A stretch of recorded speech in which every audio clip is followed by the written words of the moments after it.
This is question 6 on problem solving for the 2018 ECAA.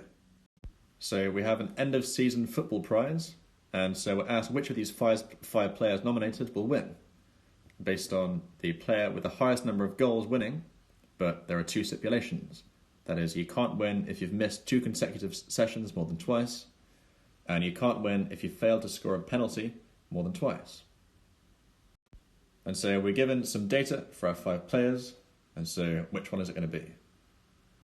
So if we go through this table, firstly disqualifying any players that break these 2 rules. And so if you look, we're given the number of times they're late, and this actually isn't mentioned in the rules, so this one is irrelevant. But then what about the number of times they miss 2 consecutive sessions?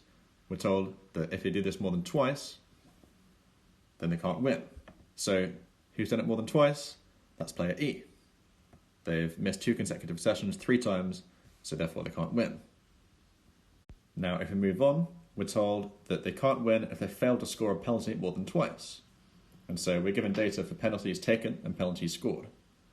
Now for player A, if they scored 13 out of 16, can they win? Well, they've failed 3 times, which means they cannot win. Then what about player B? If they scored 9 out of 10, then they're okay. But what about player C?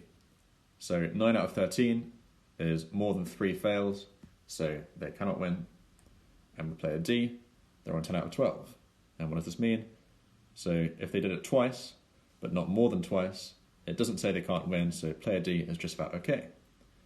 And so finally, it depends on the number of goals scored. And we only have the options of players B and D. So who has the most goals out of them? That's 26 versus 29. So player D will take the prize. And this is our final answer.